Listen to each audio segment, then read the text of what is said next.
Hi, my name is DM Barr, and I am the author of such psychological thrillers as Expired Listings, Slashing Mona Lisa, and the upcoming Saving Grace. All are available in ebook, paperback, and on audiobook, wherever you find your next great read. Now, my guest for this edition of Author Groupie is Suzanne Trauth. And writing cozy mysteries is just a small part of her writing career. She's going to discuss how playwriting and screenwriting improved her chops as a novelist, how she came to publish with Kensington, how she plots out her series, and so much more. Plus, she'll give us a preview of Killing Time, her sixth in the Dodie O'Dell Mystery series, which debuts this week, June 2nd. So sit back, enjoy, and as always, please stay safe. Hi, and welcome to another edition of Author Groupie. And today I have Suzanne Trauth. Now, born in Cincinnati, Ohio, Suzanne has taught college theater programs, written nonfiction, written plays and award-winning screenplays, and directed a film, all before beginning her novel writing career. Her latest endeavor has resulted in the Dodie O'Dell Mystery series, published by Kensington, the sixth installment of which is titled Killing Time. Is that correct? Correct. Got it. And will be released next week on June 2nd. Now, one of her plays we'll talk about a little later includes Katrina the K-Word, based on interviews with New Orleans survivors of Hurricane Katrina. And that was produced in over a dozen venues throughout the United States. Ms. Trauth is a graduate of the University of Dayton and Bowling Green State University, and is currently a member of, let me get this all right, the Writers Theater of New Jersey, Emerging Women's Playwrights Program, the Dramatists Guild, Mystery Writers of America, Sisters in Crime, and the League of Professional Theater Women. When she's not writing or attending all those meetings, Suzanne coaches actors and serves as a celebrant performing wedding ceremonies. She lives in Woodland Park, New Jersey. So, Suzanne, I think the question on everyone's mind after that bio is, where do you find the time? I mean, literally, what does their typical day look like? Well, you know, it's slightly deceptive, the bio, in a way, because I had many years I was working as a college professor, and I was writing and doing some projects then. And I was writing the plays here and there. And then what happened is I retired so that I could write full time. And so the last, I would say, 4, 5, 6 years, I've focused mostly on the novels, So that's how I've managed to work things out. Okay. So how has all their daily routine changed since the lockdown? It's interesting. I'm sure, it's a horrifying time for so many people, and your heart goes out to tons and tons of people. If you're a writer, I guess being home these hours is not drastically different than the schedule before, because I was spending a section of my day writing. Now I'm doing the same thing, although I'm also cleaning out cupboards. So that's one thing that's changed. You and not me. But the one thing that's been great is I had a non-mystery novel that was kicking around for 20 years. And I'm sorry to say, but it took quarantine to finish it. So that was one really productive thing I was able to do these last 2 months. Oh, well, good for you. So what genre is that if it's not mystery? I'm calling it, that's a great question, because as you get ready to send it out, they want to know what genre. And I'm calling it, women's fiction or book club fiction. It's told with 2 voices, 2 time periods, a woman's journey, through her father's past, that kind of thing. So women's fiction is a good umbrella term for that. Yeah. Yeah, I think so. Let me ask you something, since I mentioned it at the beginning. Before, speaking of the lockdown, to write Katrina the K-Word, you interviewed hurricane survivors in New Orleans. Now, do you see any parallels between that and Americans combating COVID-19? And can you see developing another play based on this experience? The Hurricane Katrina experience was unbelievable, going down there. And interviewing people, pulling, and so many people wanted to speak about it. That's what we found. I had a co-writer, a partner working with me, and she and I went down and interviewed, and people wanted to talk about it, it was really amazing. And we were so grateful. But the devastation was still there 2 years after. We went down in 2007. So it surprised us how much the city had not moved on, how many parts of the city had not moved on. But it was limited, it was, but this feels to me, of course, it's universal. It's everyone, and it's the country, it's the world. But I will say I've started to notice, and maybe you have too, calls for material, plays, short stories that use the pandemic as a context for the story. So, I know that, yeah, there's one coming out called Lockdown. Oh, yeah. Yeah, that's a bunch of short stories that should be coming out shortly. Yeah. Yeah, I don't want to say who the publisher is because I don't want to get it wrong, but I'm sure if you look for it, you'll find it. Sure. Yeah. I'm curious, after encountering catastrophic events like Katrina and the survivors firsthand, how does that change you? I mean, how does it change you as an author? Oh, it was so moving, and you feel for those people. I have this thing where no matter where I am or what I'm reading, or whether it's a newspaper or an article or something that refers to Katrina, and there have been a number these last months, it just brings me up short, and it takes me back there. And I have such a vivid memory of several of these people we interviewed, that sometimes it makes me cry. It's emotional. It's very emotional to think back to those people. And I hear that word and it just transports me back to that. Yeah. I'm going to, one sec. So let me ask you another question. Why the move from plays and fiction from plays to fiction, and specifically to cozy mysteries? And how has that experience in other mediums made you a better novel writer? Okay, well, I had in my mind for many, many years that I wanted to work on a mystery. I've read mystery, like a lot of mystery writers. I grew up on Nancy Drew and the Bobbsey twins and Agatha Christie, and I loved them. And I have always, in the back of my mind, thought, I'd love to write a mystery sometime. So I was, I had done some academic writing and I'd written some plays, and I started to write this book, and it had a lot of the same characters and some of the same story.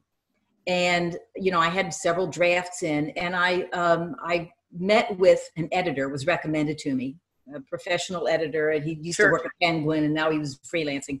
And he said to me, first thing he said is, well, what kind of a book do you want to write?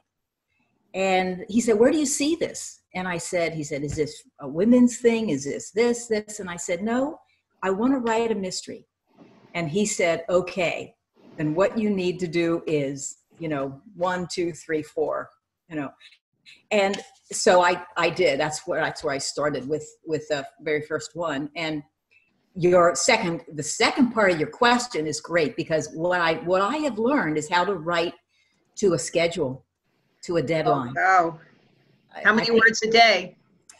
Well, I can get between 1,500, 2,000 on a good day. On a great day, I can get to 3,000.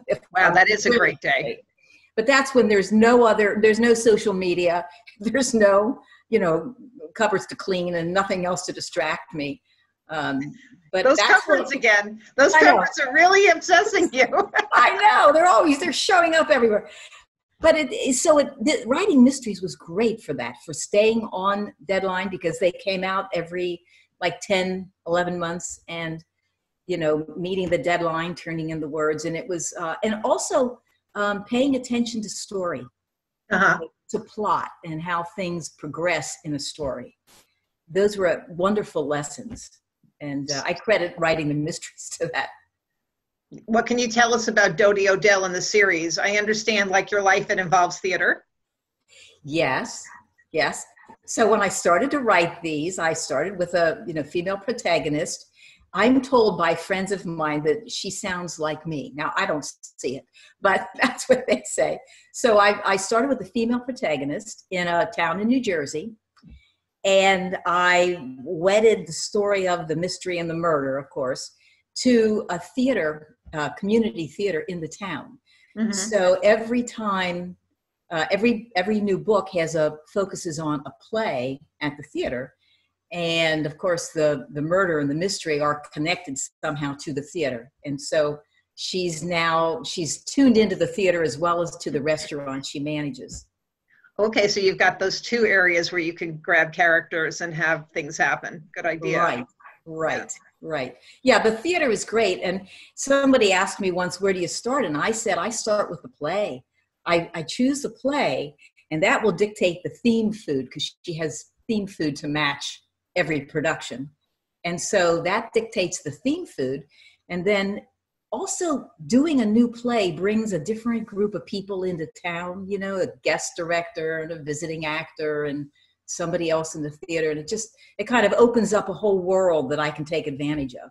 That's a great idea. You know, as a writer of standalones, I'm always curious about writing a series. Where does the initial idea come from? And when you start with book one, do you already have a vague idea of how the characters are going to grow by book 6? And are you laying the groundwork for the rest of the books, or are you just pantsing as you go from book to book? Long question. Yes, I know. And I get that. I'm a hybrid. I'm a little bit of maybe a lot of pantsing, but I do think a little ahead. I will say I got up to about book 3 or 4, and I knew where I wanted to end. I knew what I wanted this number 6 to be. I wasn't sure about 5, but I said, you know, I'm going to keep 6 where it is, because they're also attached to the seasons, you know. So I knew where 6 was going, and I thought, well, I'll figure out 5. And I did, you know, in between 4 and 6. But so I have a sense, and I also have a sense of Dodie, who's the protagonist, her arc with a love story, you know, her romantic interest, and with some of the other people in the town that she gets close to. So those arcs I have in mind, but I'm always surprised at what comes out. I'm sure you've had that experience, right? You're writing and it's like, oh, where did that come from? You know? Yeah.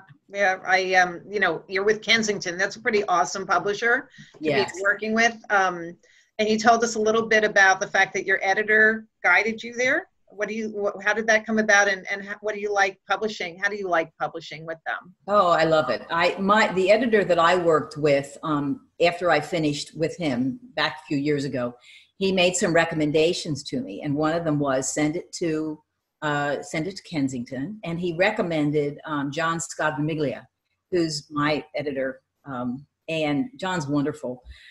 And so they've been terrific, and you know they've come to the conferences. They're always at VoucherCon. We set up signings and set up meetings and other events. They've been terrific about that. And they also introduced me to online promotion. I had that was my next question, is how are you marketing your series? Well, I had no idea about that. So first of all, there was, you know, going to the conferences. I've done a few live events, but I've done, I would say, mostly online promotion. For example, Drew's Musings, Drew Ann Love, who's I think she's with the New York mystery writers. She's terrific. She runs something where she gives you a day in the life of, and you talk about your character, you write something up, and she posts that. She's great. She's wonderful. And also there's a Great Escapes book tour, and it's a virtual book tour, and Lori Caswell runs that. She's also wonderful. And she sets up maybe, I don't know, a dozen, 20 something of these sites where you post interviews and, you know, character posts really, and then questions about the writing process. So, and then there are a handful of other blogs. So there've been a lot of blogging, and then the reviews that come from that have been a primary source of promotion. Great. That's great. Hold on a second. Your books are based in Eatonville. Sorry about that. Yes. Is that a real town? You know, It's not. It's fictional. However, it's, in my mind, it's similar to a town not far from where I live, a slightly larger town than Eatonville, because I picture Eatonville as pretty small.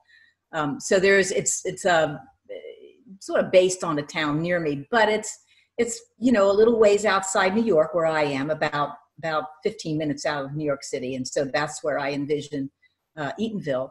And on occasion, Dodie has reason to go into New York sometimes, or for one reason or another, whether it's part of her romantic life or investigation. So, she takes advantage of New York City. And so for me, that's great. She grew up on the Jersey Shore. Now she lives north. So you can put all this realistic stuff that Yes. Always write absolutely. what you know. Yes, absolutely. And, I use some of the highways. I mean, you can't write about New Jersey and not talk about the Garden State Parkway. I don't know how you do that. That's right. So speaking of theater and writing about what you know, movies like All About Eve have left many of us with a preconception about life in the theater. Do you ever put real theatrical people that you know in your books, or is everything and everyone completely out of your imagination? Well, if I told you, somebody'd have to kill me. No, the names are all fictional, but I have to say that these characters are often composites of people I have worked with. And some of them, they're wonderful. And then, of course, I exaggerate, but they're wonderfully, some funny, quirky, funny, sometimes a little diva-ish. Yeah. Little ego, all of those things, and they really do serve my stories. I love being able to fool around, play with theater, That's great. and not have to take responsibility for actually putting the show up anymore. I can talk about it, so it's fun. What training did you have to go through to perform wedding ceremonies, and why did you decide to get involved? Very close, dear friend was getting married, and I offered to do the ceremony for her. And you can do this online. I think many people are doing this now. So, okay. What have you done more than hers? Well, yes, because I found out I really enjoy doing it. So I've done it for other friends and acquaintances, and I've done about 8 or 10 of them, maybe. What's the most fun one you've presided over? The most fun. Well, the most fun was the first, because that was such a dear friend of mine. And I have to say, I did one, and the folks were so nervous. It was outside. There was predicted to be rain. We had a 20-minute window, and I was told, we've got to get this in before the rain comes, and everybody was nervous. And, it was like directing a production and keeping all of the actors calm.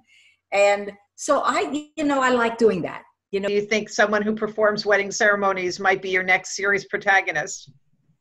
That is a great idea. I hadn't thought about that, but thank you. Welcome. I have to beat you to it now. Yeah, that is a great idea. Well, if you do that, great. And if you don't, what other future projects do you have planned? Okay. Well, first of all, I'm finishing up, I think I told you, the 20-year saga that I'm, hopefully finished with. But I started a new mystery. It is a standalone. It's not a cozy mystery. It's much darker. And I'm a little ways in. I'm not sure exactly where it's going. I've got a lot of thoughts about it, but I want to play with people's perceptions, how different people see things differently. So you have a murder, you have an incident, and people look at it differently. So that's, I guess, as much as I can say, because I'm not sure about exactly where it's going, but I'm working on that now. That sounds really interesting. And I know you wanted to read from your new book, Killing Time. I'm just a little nervous that you keep freezing. Yeah. Well, should I try to read some? If it doesn't work, before you start reading, let's tell everybody about your book launch, because I imagine you'll be reading during your book launch. So if they miss it here, they'll get it there. That's right. Great. Thanks. Yeah, the book launch is Monday, June 1st at 7 o'clock Eastern time. And it's at Facebook Live. And what I'm going to do is read 3, kind of short sections. and answer some questions, talk a little bit about the series. So, you know, it'll probably run about, you know, a half hour. And yeah, then the book comes out on June 2nd. So it's the night before. And it's in pre-order now. So if anybody wanted to pre-order it now, they can. They absolutely should. And I think a lot of your books are on Kindle Unlimited now. Yes, I believe so. So they also, people can order a paper copy if they want to, but yes, they're all, yeah. Right. So if they want to sample them ahead of time, they can That's do it right. on Kindle Unlimited, and they should absolutely buy them. Thank you, Dawn. That's So let's try. I have to say you are breaking up, but let's try it. And worst comes to worst, people just have to come to that book launch, which they should do anyway. Okay. Well, I will read. You know, I'll read just a little bit, and then you know, you can do with it what you will. How's that? Okay. Perfect. Okay. Perfect. All right. Here we go. This is from the very beginning of Killing Time. This is Halloween week, and things are a little chaotic. We're getting ready to open Dracula. So I'm Dodie O'Dell, manager of the Windjammer restaurant in Eatonville, New Jersey. It's my responsibility to keep the patrons happy and ride shotgun on the staff. This year, I decided to add a little fun to their workday on Halloween by having everyone show up in costume. And me, I'm going as Wonder Woman. I tried the get-up on for Bill last night and watched as my fiance's eyeballs bugged out of his head. A red sparkly bodice with a dash of cleavage, a blue mini skirt, white knee-high boots. I looked like a tricked-out version of the American flag. As police chief of Eatonville, New Jersey, Bill threatened to arrest me for disturbing the peace. I smiled serenely and shimmied my superhero self to the bedroom. I unlocked the front door of the Windjammer for the lunch crowd and came face to face with Lola Tripper, diva and artistic director of the theater. Lola brushed past me and marched to the back booth near the kitchen door, my unofficial office. Her blonde hair in a tangled knot atop her head, she said, "Is it too early for a drink?" Wow, something was up with preparation for tonight's technical rehearsal of Dracula. Trouble in theater paradise? Benny delivered a setup and a glass of Chardonnay for Lola, then slid his eyes my way, raising an eyebrow. I'm scared, really scared this time. Lola took a big gulp of her wine. I stole a glimpse of my watch. Yep, it was only 11:45 a.m. Things must be more chaotic than normal at the Eatonville Little Theater. Someone fooled with the light board and the cues are all mixed up. Penny can't find the stake. And last night, JC had trouble with the latch on the coffin. It's like someone is coming into the theater and messing around with the show. Everyone says the theater is haunted. What are we going to do? I don't think I can take much more of this. Dracula was a terrible idea. Lola, pump the brakes. Haunted? You mean like there's a ghost running loose? You can laugh, Dodie, but I'm telling you something isn't right. Ever since Carlos stepped into the theater to audition, I felt sort of... Lola twisted a loose strand of her hair. Carlos played Dracula. Yeah? Lola shuddered. Like an ill wind blew through the house, doing no one any good. That was great. Did I freeze? Very little. I think for the most part we did well. I think it sounds really interesting. I'm going to go ahead and get a copy. Oh, thank you. Thank you. It's so sweet. So thanks so much for joining us. I will try to come to the book launch on the 1st. And, you know, I wish you best of luck with the release and with staying, as always, stay safe. Yes, thank you. And you too. You're a wonderful interviewer, and I've really enjoyed talking with you. I enjoyed talking with you too. I hope to see you soon at one of our meetings. One of our meetings, that's right. Okay. Take care. Great. Yeah, okay, you too. Bye-bye. Bye-bye.